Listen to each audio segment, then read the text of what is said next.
Good evening, everybody. Discuss about ocular ischemic syndrome. It is a rare condition caused by ocular hyperperfusion due to whether stenosis or complete obstruction of the common carotid artery or internal carotid artery. Life-threatening condition. At the same time, it is maybe the first manifestation in the ocular means life. So it is a life-threatening condition also. First, maybe seen by ophthalmologist and then referred to vascular surgeons, cardiologists, neurologists, etc. So it is a very important condition for us to know. It is first described by Hedges in 1963. He has seen this like peripheral blood hemorrhages and microaneurysms and dilated veins, etc. in the retina in the patient with complete common carotid artery obstruction. In the same year, Thames and Holland Horst also seen this condition, and they thought this is their like no. Then they came up with certain names like venous stasis retinopathy or ischemic ocular and ischemic coagulopathy. And when they saw the presentation, both in the anterior segment and the posterior segment, then they coined the name as ischemic ophthalmic syndrome. Okay, so here we have in JCOC we have seen couple of patients, and even though it is a rare condition, we are seeing it. So we thought we will discuss about this, and we will discuss at the end. We will discuss the case scenarios also. Over to you, Kayalvizhi. Yes, ma'am. Good evening, ma'am. Thank you, ma'am. Good evening, respected teachers and dear colleagues. Welcome you to the discussion on ocular ischemic syndrome. Moving to the first slide. Ocular ischemic syndrome is a rare but it's a vision-threatening condition associated with severe carotid artery occlusive disease, either a stenosis or an occlusion, which can lead to an ocular hypoperfusion. The principal symptoms usually are visual loss, which could be transient visual loss, ischemic ocular pain. This ocular ischemic syndrome has important systemic implications, as the diseases of the common carotid artery or the internal carotid arteries may cause ipsilateral ocular signs and symptoms that could in turn be a starting point of a cerebral infarction. The mean age of presentation is usually around 65 years. Men are affected twice as often as women, possibly due to the higher incidence of atherosclerotic diseases in males. Bilateral involvement may also occur in around 22% of cases. The severity of ocular ischemic syndrome is determined by the degree of stenosis, the presence or absence of collateral vessels, the chronicity of the carotid artery disease, its bilaterality, and other associated systemic vascular diseases. Knowing the basics, the circle of Willis, the two vertebral arteries join together to form the basilar artery, which gives rise to the superior cerebellar artery, posterior cerebral artery, anterior inferior cerebellar artery, and the posterior inferior cerebellar artery. The internal carotid artery gives the ophthalmic artery, the middle cerebral artery, anterior cerebral artery, and the posterior communicating artery. The arterial supply of the orbit, the internal carotid artery, the ophthalmic artery is the first branch of the internal carotid artery. The proximal branches, the first branch from the ophthalmic artery is the posterior ciliary arteries, which divide into the lateral posterior ciliary artery and the medial posterior ciliary artery running on either side of the optic nerve. The next branch would be the central retinal artery, which runs along the optic nerve. The blood flow, I would discuss the blood flow in the ophthalmic artery and its branches. This is the ophthalmic artery, the internal carotid artery. When there is a stenosis of the internal carotid artery, there's an internal carotid artery occlusion with a collateral that is going through the circle of Willis, there would be a forward flow in the ophthalmic artery. If there's an internal carotid artery occlusion and through the ophthalmic artery, then there will be a backward flow in the reversed flow in the ophthalmic artery. The ocular ischemic syndrome. So as she rightly said, the means like we discussion of circle of Willis, it is very important to know the collateral circulation, because in case of like even if 90% of common carotid artery or internal carotid artery, if there is a well developed collateral circulation, there may not be a development of ocular ischemic syndrome.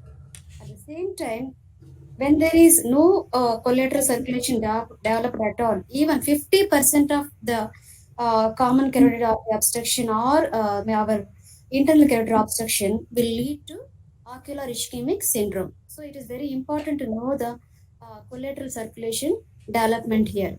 And in case of obstruction, the ophthalmic artery will behave like a steel artery, where it will shunt the blood away from the low resistance vessels, from the eye to the low resistance intracranial circuit. The ocular ischemic patients present in the ocular ischemic system is an ocular manifestation of a systemic disease. Patients with ocular ischemic syndrome may initially present with constitutional rather than ocular symptoms. The patients may overlook their ocular symptoms because of the prominence of other complaints. The patient may be asymptomatic or may present multiple non-specific ocular symptoms. The symptoms may be a transient visual loss may be seen in 10 to 15% of patients with ocular ischemic syndrome. The transient visual loss may be due to a transient embolization of the central retinal artery or its branches, vasospasm, a severe carotid artery disease which may cause a choroidal hypoperfusion. The visual loss is always very severe. They may vary from 6 by 12 or less in 30 to 40% of cases to finger counting in another 30 to 40% of cases. The duration of the visual loss may be abrupt or gradual. Gradual loss is seen in chronic posterior segment ischemia, macular edema, or when there is a cataract developing. The abrupt visual loss is seen in sudden severe hyperperfusion of the retinal arterial system by an embolus that could occlude the central retinal artery. Ocular pain may be seen in 40% of eyes with ocular ischemic syndrome.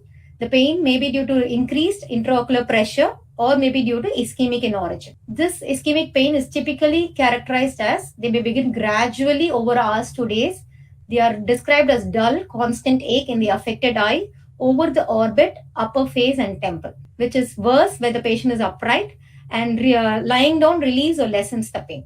In an older patient, the giant cell arteritis should always be excluded when patient has severe pain. Ocular ischemic syndrome patients have different visual field presentations.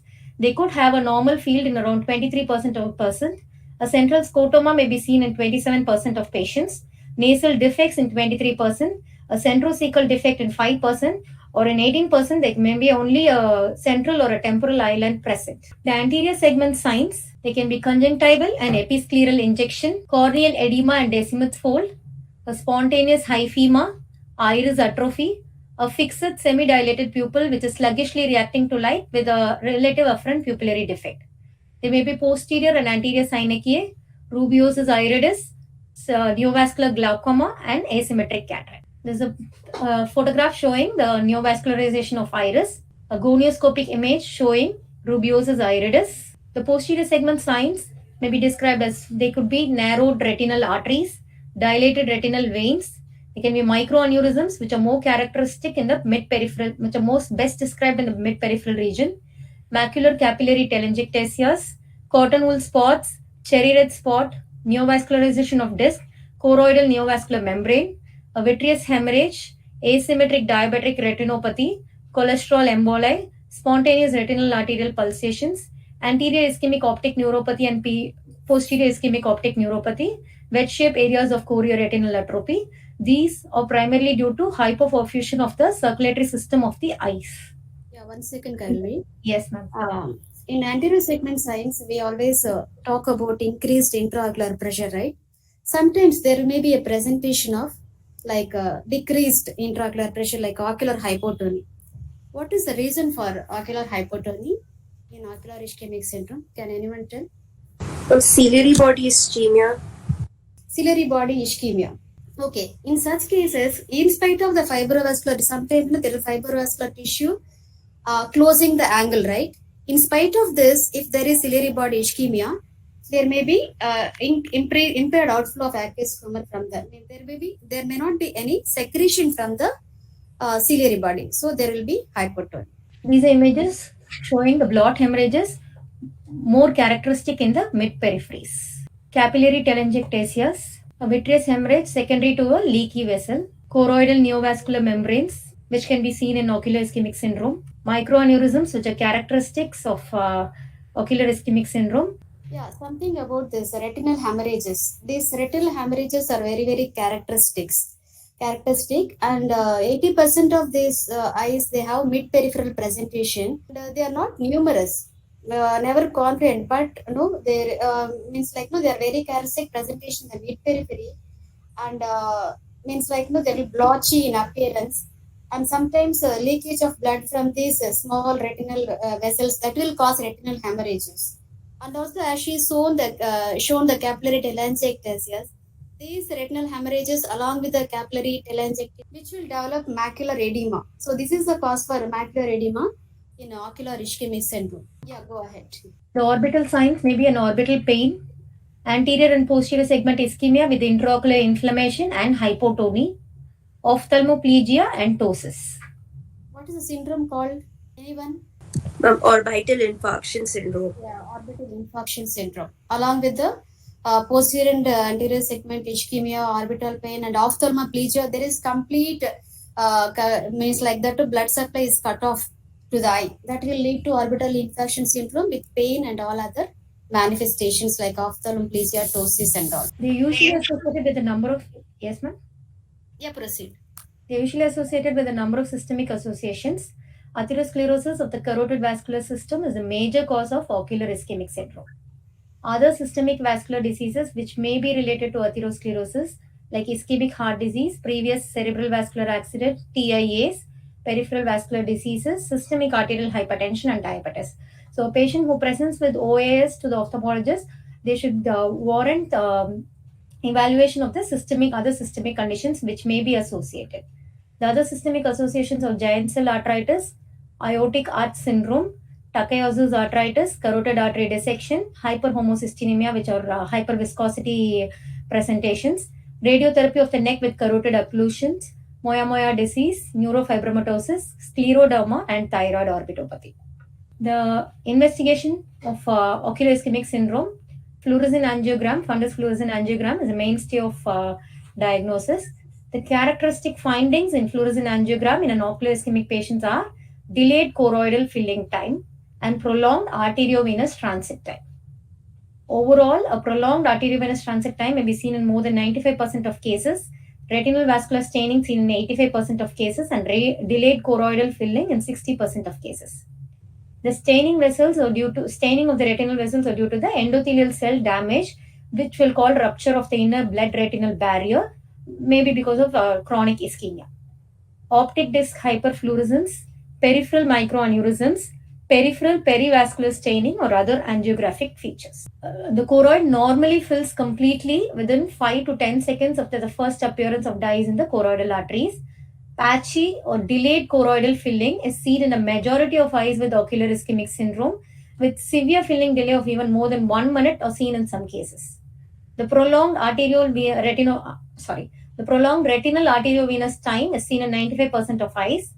Arterial, early venous, and late venous circulations are also prolonged. 15% of eyes shows macular edema in the late phase of the fluorescein angiography.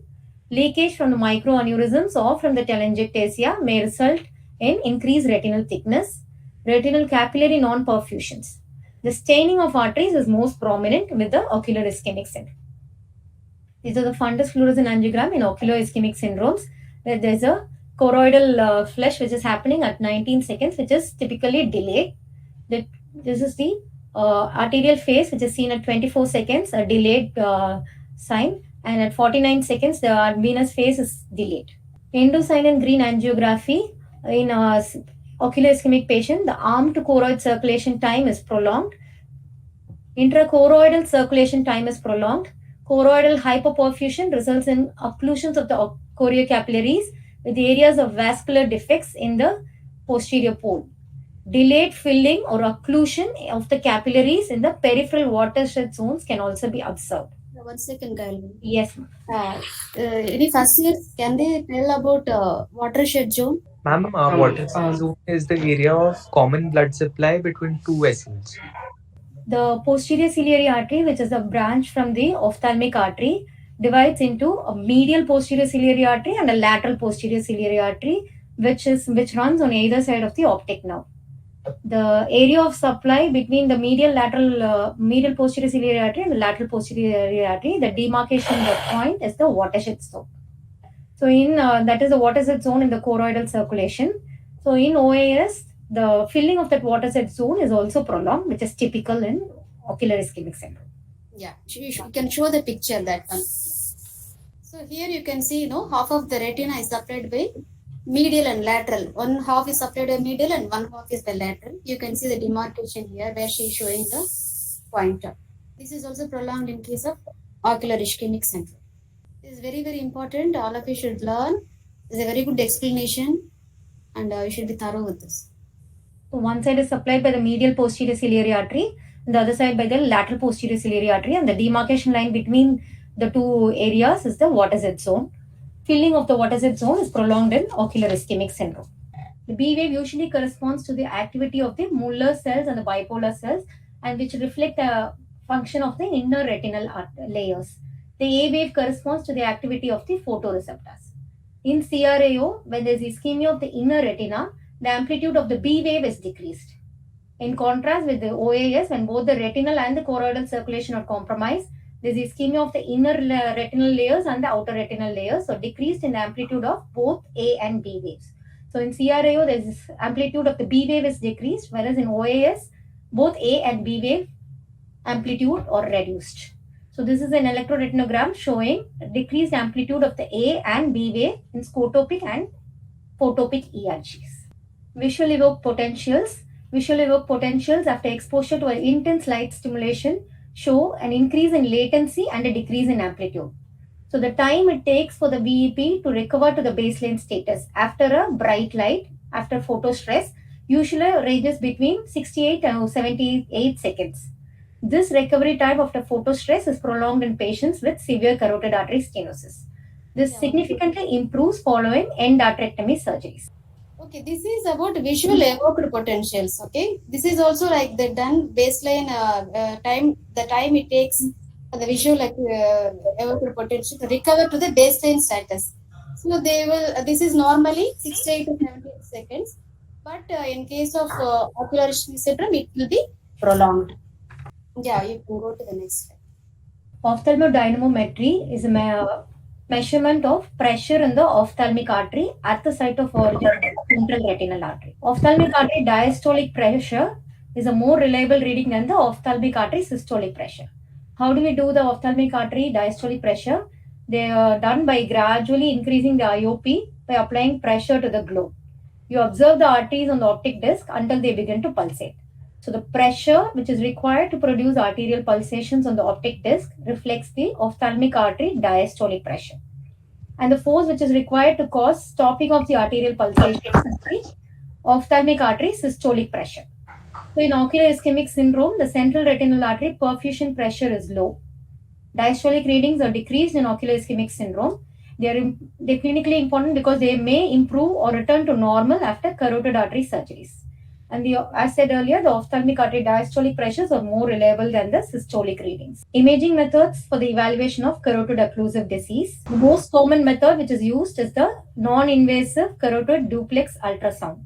It's a combination of B-mode ultrasound and Doppler ultrasound, and they provide both anatomical imaging of the vessels and the flow velocity information. So the parameters which are used to classify the severity of stenosis include peak systolic velocity, end diastolic velocity.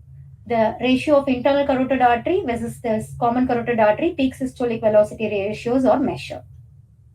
So depending on the peak systolic velocity, the degree of internal carotid artery stenosis can be identified.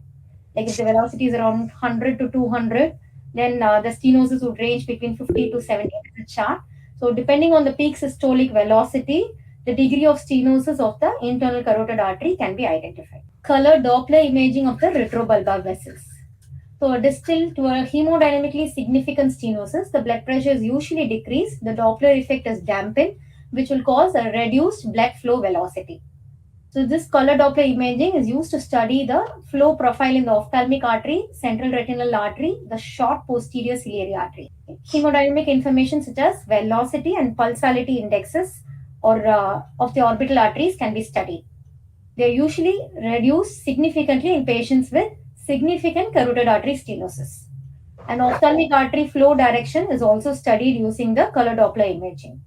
Reversed ophthalmic artery flow pattern is highly specific indicator of ipsilateral high-grade internal carotid artery stenosis. Reversal in the flow of the ophthalmic artery. So as she already described, there is a classical reversal of ophthalmic artery outflow. Can you we can see here. Can you show the pointer there? So this one, as we have already discussed, because of the poor collateral circulation, this ophthalmic artery acts as a steel artery. So it will actually reversal of flow will be seen. It will be circulated in the intracranial outflow. So instead of supplying the eye, it will be stealing the blood flow from the eye, and it will be circulated in the intracranial circuit. That is why it is called as a steal phenomenon. Magnetic resonance angiography and computed tomographic angiography. They allow better carotid plaque characterization and identification, and also they can evaluate the cerebrovascular accident simultaneously.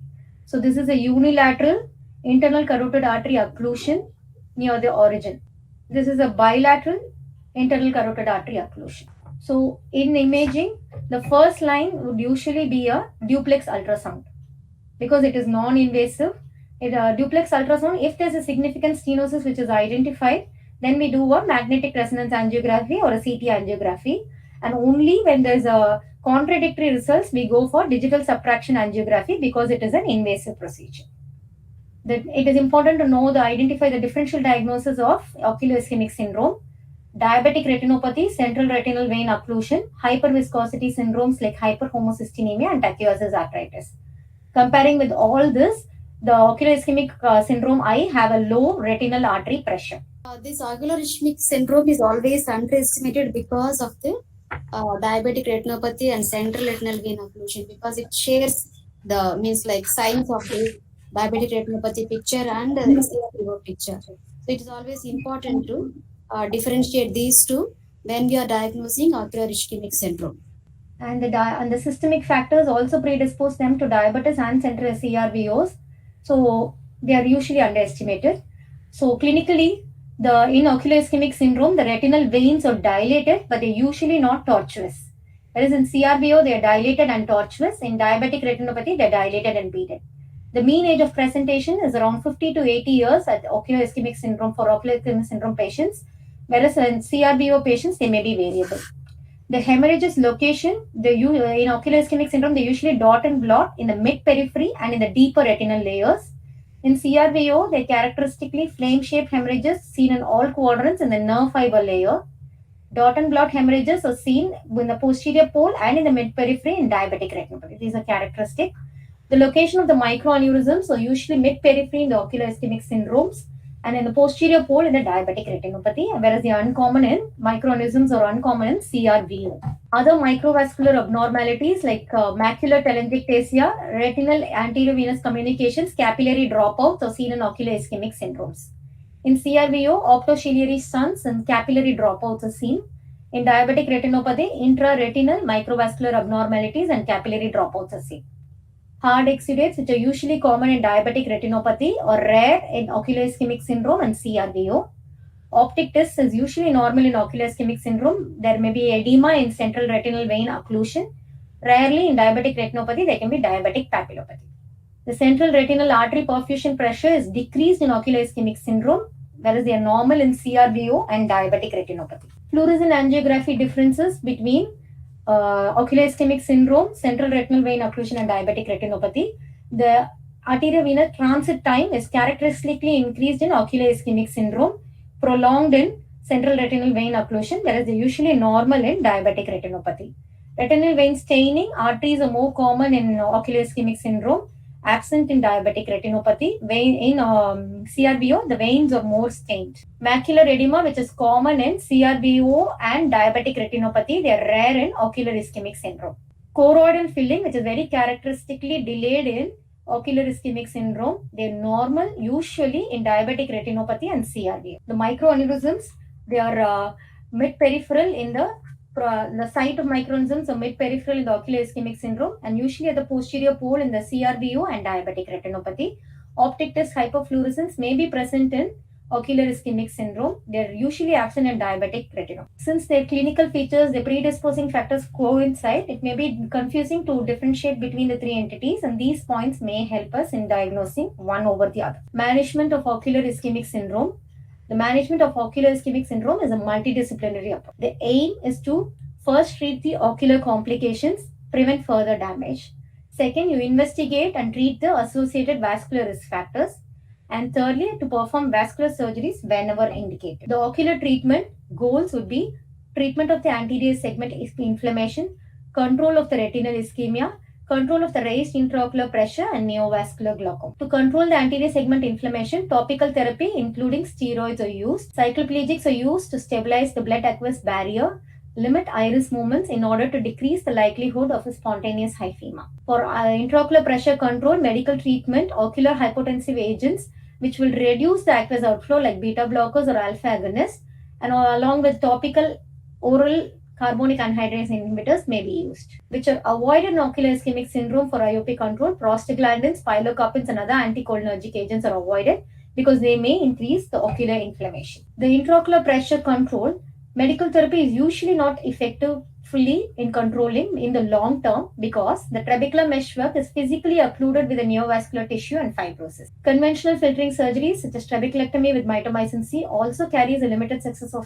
chance of success in the presence of a neovascularization of the iris. So usually in them, tube shunt procedures such as Ahmed valves may be considered as a primary procedure or after a failed conventional filtering surgery in a sighted eye. In a cyclodestructive procedure such as cyclotherapy or laser photocoagulation, they have been shown to be effective in controlling IOP in refractory glaucoma. Until recently, the 1064 ND-YAG laser has been used, but recently the 810 nanometers semiconductor diode lasers have been shown to be better absorbed by the ciliary body pigment. They are more effective in the cycloablation. In eyes with poor fundus visualization, transconjunctival cryotherapy, transscleral diode laser retinopexy may be done. In eyes which remain painful, retrobulbar injection of alcohol or chlorpromazine may provide relief. In a blind eye, if all these fail to alleviate pain, enucleation or evisceration can be considered. Panretinal photocoagulation for ablating the ischemic retina. By ablating the ischemic retina, the production of angiogenic factors is reduced, leading to a regression of the neovascularization of iris, thus preventing neovascularization glaucoma. 360 degrees peripheral retinal ablation, 3000 to 5000 burns of 200 to 500 micron spot size are used. It is always important to plan in the acute stage fundus fluorescent angiography before the development of significant corneal edema that would preclude the fundus view and effective laser PRPs. Intravitreal antivascular growth endothelial growth factors and triamcinolones have been tried in the treatment of iris neovascularization. After the ocular treatment, it is important to treat the associated systemic conditions. So all ocular ischemic syndrome patients should be referred to a primary care physician as well as a neurologist for a full medical and neurological assessment. It is very essential to treat the associated systemic diseases. In addition, lifestyle modifications, cessation of smoking, and weight reduction needs to be recommended. The surgical treatment of ocular ischemic syndrome, carotid artery endarterectomy. You remove the carotid plaque during endarterectomy. So they are effective in reversing or preventing the progression of chronic ocular ischemia and in increasing the ocular blood flow. The peak systolic velocity of flow in the ophthalmic artery will rise after surgery, and any reversal of flow of ophthalmic artery which was present will be corrected. Indications of carotid artery endarterectomy: when there is a symptomatic stenosis of 50 to 99%. If the perioperative risk of stroke of death is less than 6%. In asymptomatic patients, carotid artery endarterectomy is recommended for a stenosis of 60 to 99% if the perioperative risk of stroke and death is less than 3%. Carotid artery stenting or a carotid endarterectomy if there is high risk complications like an anatomic condition which renders surgery technically difficult, previous neck irradiation, previous neck radical neck surgeries, then a carotid artery stenting should be considered. And if there's a recurrent stenosis after carotid endarterectomy, stenting should be considered. Contralateral recurrent laryngeal nerve palsy, tracheostomy, carotid stenosis above the C2 vertebral body, where surgically it may be difficult for endarterectomy, a stenting should always be considered. And other general medical conditions that will risk the surgery, such as an unstable angina, recent myocardial infarction, congestive heart failure, stenting should be considered. This stenting, carotid artery stenting, has been shown to improve the ocular blood flow in patients with acute and chronic forms of ocular ischemic syndrome. The other surgical procedures would be an extracranial and intracranial arterial bypass system. So we make a surgical anastomosis between the superficial temporal artery, which is a branch of the extracranial artery, with the middle cerebral intracranial branch. When there's a complete, this is indicated when there's a complete occlusion of the internal carotid artery or a common carotid artery. The aim is to increase the cerebral blood flow and prevent the development of cerebral ischemia. Prognosis in ocular ischemic syndrome, rubeosis iridis, has been shown to be a pro-prognostic indicator. With progression of visual loss to counting fingers or worse. Treatment with panretinal photocoagulation may have a positive effect with regards to reduction of the neovascularization glaucoma. Duration of the macular ischemia is also a better prognostic indicator than the initial visual acuity. The leading cause of death in ocular ischemic syndrome is usually an underlying systemic condition, maybe a cardiovascular disease, or myocardial infarction, or a cerebral infarction. So it is always important that physicians adopt appropriate therapeutic options aiming at primary prevention of myocardial and cerebral infarctions. Yeah, now we will discuss about the cases. We have some 4 cases. We have she will describe each case. Yes, Kylie. Ma'am, the first patient, a 59-year-old female patient who presented to our OPD with gradual painless diminution of vision in both eyes, right eye more than left eye, since 6 months. She's a known patient of diabetes mellitus who's on 3 years on treatment. This patient has a past history of right eye pupil sparing third nerve palsy, ischemic origin 2 years back. Then her MRI brain and orbit was within normal limits. Her family history and allergic history was not significant. On examination, her anterior segment, both eyes, she had a posterior subcapsular cataract with nucleus sclerosis grade 2, otherwise was within normal limits. So the patient had undergone right eye small incision cataract surgery with intraocular lens implantation in June 2022 after getting a neuro-ophthalmic clearance.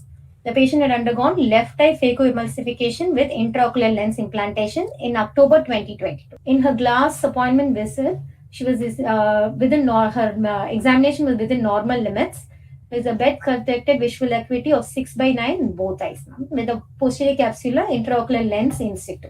The glass appointment visit showed intraocular pressures of both eyes 16 millimeters of mercury. Since she's a diabetic, she had a few right eye, few flame-shaped hemorrhages. Otherwise, both eyes were within normal limits. Fundus was within normal limits. So 5 months later, after the glass appointment visit, she presented to the OPD with complaints of pain and watering in the right eye for the last 1 week. And on examination, the left eye was within normal limits with a best corrected visual acuity of 6/9 with a posterior capsular posterior chamber intraocular lens with a IOP of 14 millimeters of mercury. In the right eye, her vision had dropped to counting fingers close to face with an intraocular pressure of 50 millimeters of mercury. Her anterior segment examination showed a circumcorneal congestion, microcystic edema in the cornea with bullae. Anterior chamber details were not clear due to the corneal edema. Iris showed neovascularization. The pupil was sluggishly reacting to light with the intraocular lens in situ. Since her IOPs were high, the patient was started on injection mannitol 100 millimeters IV stat after getting a physician clearance. Post mannitol injection, her pressures were right eye was 32 millimeters of mercury and left eye was 16 millimeters of mercury. The patient was started on right eye Pred Fort eye drops 6 times a day, right eye atropine eye drops 2 times a day, right eye Combigan eye drops 2 times a day with tablet Diamox 250 milligram 3 times a day. After the ocular treatment, patient was advised carotid Doppler and fundus fluorescent angiography. Her carotid Doppler showed calcific plaques in the right external carotid artery showing 40 to 50% of stenosis. The patient was referred to a vascular surgeon for further management of the systemic condition. The vascular surgeon had done a CT angio neck, and there they did not show no sign of luminal narrowing of the internal carotid artery, and no surgical intervention was planned for her at that time. This patient had a fundus fluorescent angiography, which shows at 5 seconds there was no filling of the circulation, retinal circulation. At 10 seconds, still no filling was seen. 28 seconds and 35 seconds, they had started to fill. The arteries and the veins and the arteries had started to fill. So this patient had an increased arm choroidal time, right eye, increased arm retina time, increased arteriovenous transit time, arteriolar staining, and there was an NVE which was infranasal to the disc and it was a late disc leak. Her OCT showed a compact fovea with no hyperreflection of the inner retinal layers. Her macula was within normal. So the patient, she had posterior segment ischemic signs. The patient was advised right eye panretinal photocoagulation. The patient had undergone 3 sittings of right eye panretinal photocoagulation in December 2022. In Jan 2023, 1 month later, she presented to us with right eye best corrected visual acuity of 618, which had improved from counting fingers close to face. Her pressures were still at 30 millimeters of mercury. Pachymetry was done, which was at 564. OCT was normal with a compact fovea. Her color vision shows a delayed slow response in the right eye with a normal response in the left. And her gonioscopy showed peripheral anterior synechia superiorly, scleral spur and open inferiorly and temporally with the ATM in the left eye, and no NVA was noted. Since her pressures were still high, the patient was started, in addition to right eye Combigan, she was started on right eye Dorsax eye drops 3 times a day. This is the fundus view in the review visit on January 2023 with mild disc pallor, blot hemorrhages, and PRP marks. So this patient had a posterior segment ischemia, which led to neovascular glaucoma, and she's responded to PRP. The second patient was a 55-year-old male patient who presented to the OPD with sudden painless diminution of vision in the right eye for the last 10 days. He's a known diabetes patient on treatment for the past 8 years. He has a past history of right eye small incision cataract surgery with intraocular lens implantation, which happened 8 months back. So his on examination, his right eye showed a best corrected visual acuity of 6/60 with an intraocular pressure of 24 millimeters of mercury. The left eye vision was 6/9 with pressures of 12 millimeters of mercury. On slit lamp examination, left eye was anterior segment was normal with a nucleus sclerosis grade 1 and a posterior subcapsular cataract. The right eye, the conjunctiva and cornea were clear. The anterior chamber, there was a grading of a VH grading of 4 and it was quiet. There was NVI, which was florid with a sluggish mid-dilated pupil with a relative afferent pupillary defect. The patient had a posterior chamber intraocular lens in situ. His fundus showed a scattered dot blot hemorrhages with the cup disc ratio of 0.3 and mild disc pallor. The left eye fundus was within normal limits. On gonioscopy, the right eye showed closed angles with neovascularization in the angle in the temporal. There was a 360-degree synechial angle closure. The left eye showed was open. The left eye gonioscopy, the angles were open up to the scleral spur. Patient was started on right eye Combigan eye drops 2 times a day. His blood investigations, except for fasting blood sugars, which were at 372 milligram, and postprandial blood sugars at 542 milligram per day, the complete blood count, coagulation profile, and the lipid profile were within normal limits. His Doppler showed a bilateral, normal internal carotid artery, external carotid artery, common carotid artery, and vertebral artery flow with complete luminal filling. His OCTs, right eye foveal cortex seen compact foveas within normal limits. On follow-up visit, after being started on Combigan, the patient's right eye pressures were 22 millimeters of mercury and left eye was 10 millimeters of mercury. Gonioscopy on the review visit showed a right eye 360-degree peripheral anterior synechia. The patient was started on right eye Combigan eye drops 2 times a day. In addition, was started on right eye Predfort eye drops 6 times a day, right eye Atropine eye drops twice a day. Retina clinic opinion was obtained and FFA was deferred due to the high sugar levels.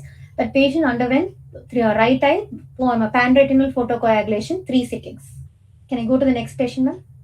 Yeah, here FFA is deferred, but what can Octa provide you? SSOCTA, what is the disadvantage now if we are going to get an Octa for this patient?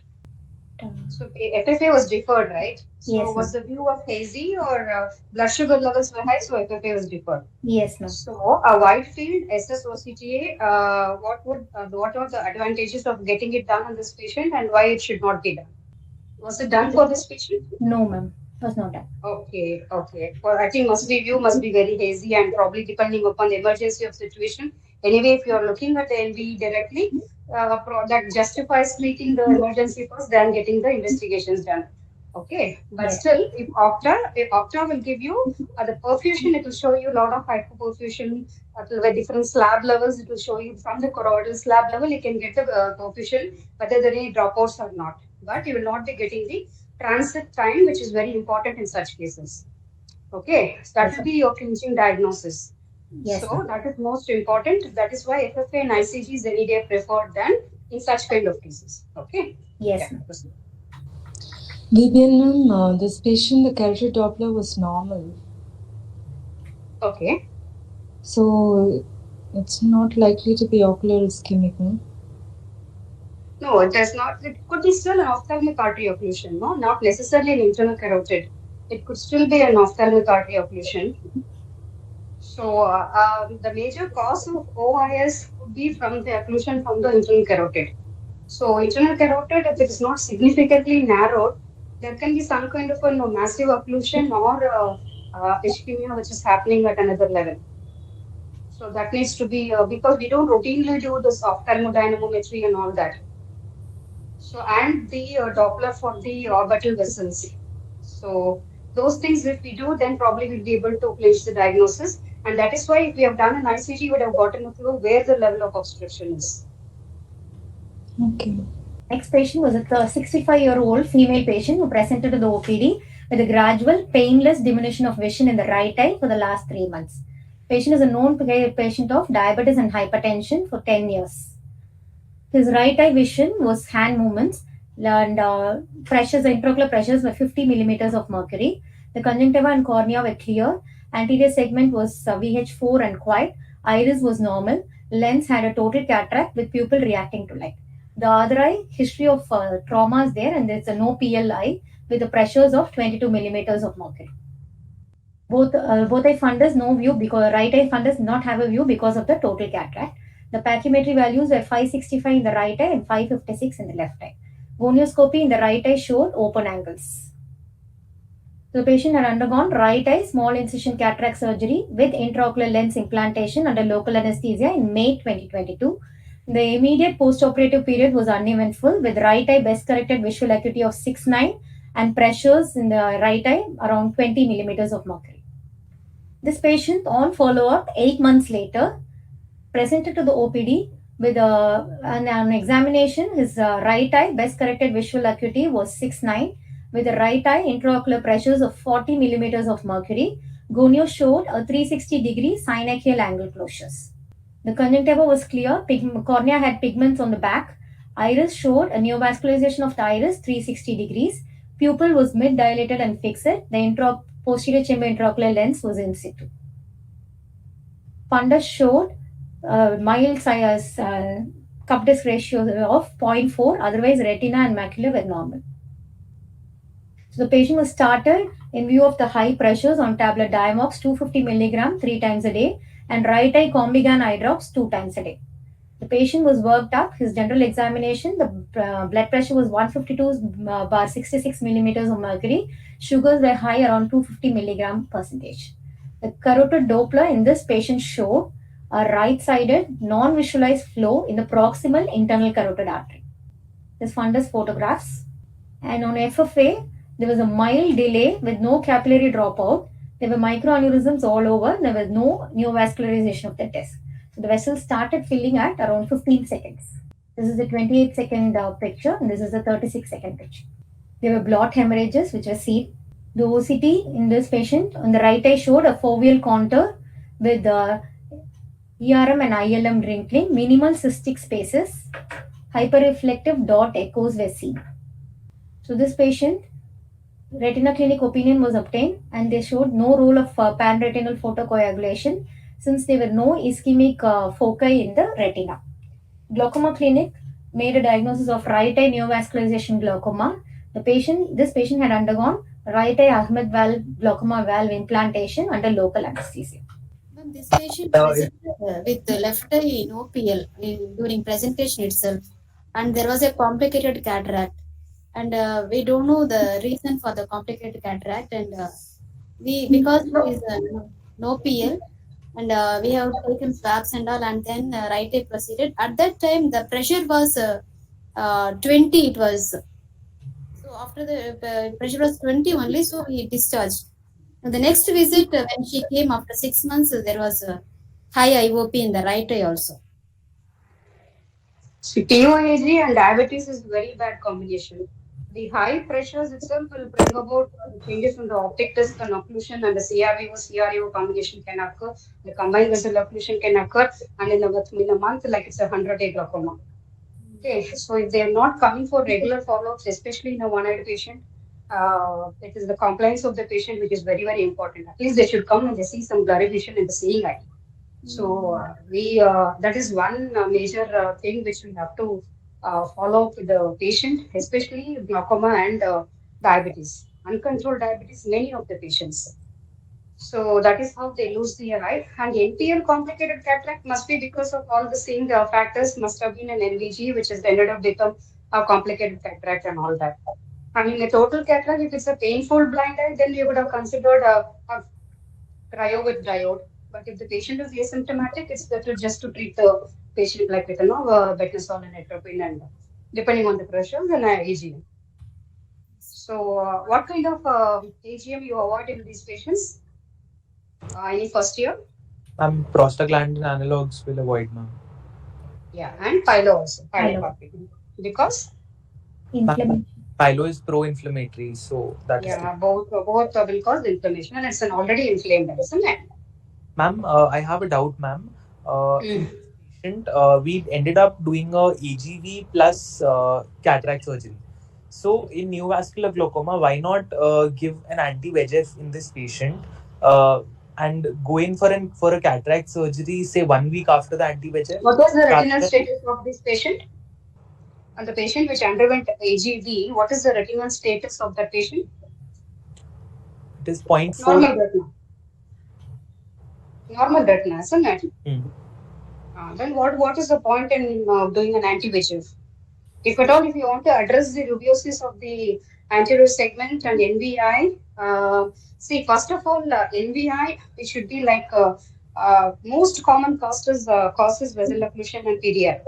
There can be other reasons where the NVI can occur as an isolated event. That has to be ruled out first of all. And if it's an NVI at all, has to be first confirmed. We don't do anterior segment fluorescein angiography. If at all we do, we'll be able to confirm. Sometimes a dilated vessel, you take it as an NVI. And you should be very, very sure whether it is really a rubiosis which you are seeing. In this case, I hope it is a proper rubiosis. Okay. But since the fundus was normal, I think nothing was done for this patient. Otherwise, we can give intracameral anti-VEGF avastin has been tried.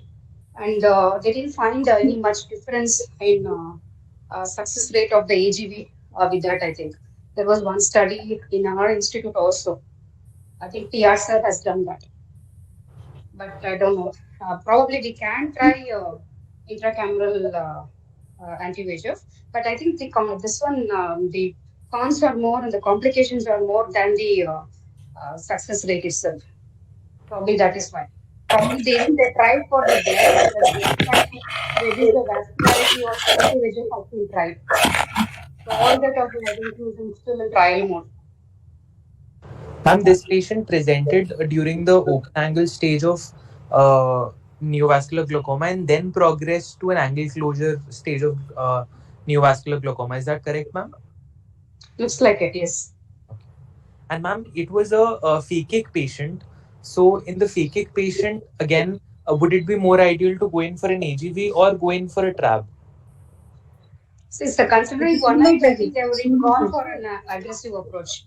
If it has been a bilateral patient, then probably they would have considered only TRAB, and depending upon the response to the treatment also, the maximum medical therapy. If with the maximum medical therapy, it's very much under poor control and it's a closed angle status, and considering one-eyed, I think AGV must have been planned. And AGV, primary AGV, has the more success rate than TRAB in all these cases. So I think that is a better choice. This is pseudo-phakic cat, not phakic cat. This is pseudo-phakic cat. This surgery, she developed all the complications. Not before. Yeah, he came with we did surgery and sent, you said, right? Yes, ma'am. Surgery was done and sent. In follow-up, she developed this thing, NVA and all. Okay. Yeah, even in a fatigue patient, we could have done a fake coagulant and this one. And even then, I don't think fatigue guy. Yes, there is a chance of development of increase in progress of the cataract and other things. But treatment failure is another thing which happens in one eye patient. You have to be very careful. This particular patient shows the importance of angiography in the investigation of OAS. So PRP, it has been suggested panretinal photocoagulation should be reserved for cases of established retinal ischemia, and they have no role otherwise. The next patient, ma'am. 55-year-old gentleman presented to the OPD with complaint of gradual progressive diminution of vision, both eyes, left eye more than right eye for the past 6 months.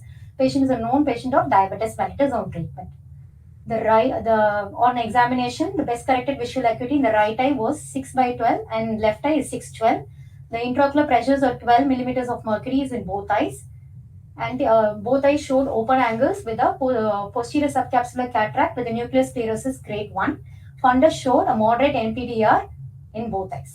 Patient underwent left eye small incision cataract surgery with intraocular lens implantation under local anesthesia and after preoperative investigations in April 2021.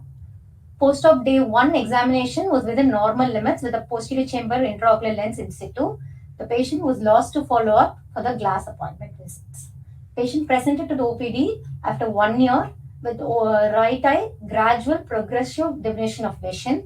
Patient had a history of bilateral peripheral vascular disease, and he had to undergo disarticulation of 3 toe fingers, and a history of tibial angioplasty was done in the meantime in March 2022. So on examination, on presentation, his right eye best corrected visual acuity was 360 and left eye was 624. The pressures were 20 millimeters of mercury in the right eye and 34 millimeters of mercury in the left eye. Conjunctiva and cornea were clear. In the left eye, there was NVI temporally, and the lens status was anterior capsular cataract with nucleus sclerosis grade 3 with posterior subcapsular cataract in the right eye, with a posterior chamber intraocular lens in the left eye. The gonioscopy is both eyes showed open angles up to the scleral spur. Fundus in the right eye was hazy due to the cataract with the retina on, and left eye showed blot hemorrhages with a cup-test ratio of 0.5, inferior rim thinning less than the superior. The patient was started on left eye Combigan eye drops 2 times a day. The patient was advised both eyes FFA and indocyanine green investigations, and left eye OCTs. The blood investigations, the fasting and postprandial blood sugars were high. Otherwise, the lipid profile, serum homocysteine, complete blood count, ESRs, and coagulation profile was normal within normal limits in these patients. The OCT in the left eye showed a foveal contour was noted, microaneurysm seen close to the fovea, retinal thickening, nasal and infratemporal to the fovea. Patient fields showed nasal defects, but the false negative values were high, so the probability is low, so it's not considered. The SSOCT-A in the left eye showed non-perfusion areas were noted, and there is a neovascularization. See, that is what? That is the proper analytic triangle. Can you see that? A triangular wedge-shaped area just temporal to the fovea. That's the proper sign for you where it starts your hypoperfusion in case of such cases. Okay, so you have to be on the lookout for it. The watershed zone. Yeah, showed no neovascularization of the disc or a subretinal fluid. The OCT showed left eye foveal contour noted with microaneurysms very close to the fovea and bumpy retinal pigment epithelium. The patient had been advised 3 sittings of PRP in the left eye. The patient is yet to do the panretinal photocoagulation. Ma'am, that completes the 4 patients. So this concludes her ocular ischemic syndrome discussion. As we all discussed now, even though it is a rare condition, we are actually encountering with a couple of 2 years. Since 2 years, we have seen these 4 patients, and it is very important to diagnose and proper referral to the vascular surgeon and cardiologist and neurologist wherever they are needed. We have to refer them and get them treated because it is a life-threatening condition. Also, first seen by ophthalmologists and then diagnosed. Because they are coming to us first, and we should correctly refer to them so that they will be under care of a proper physician to treat the systemic conditions also. Ma'am, in the last patient, does this go towards the diagnosis of Berger's disease? Since there have been amputations also and young patient, young male patient. Would we think of something else, ma'am, for this patient? It is a peripheral vascular disease, no?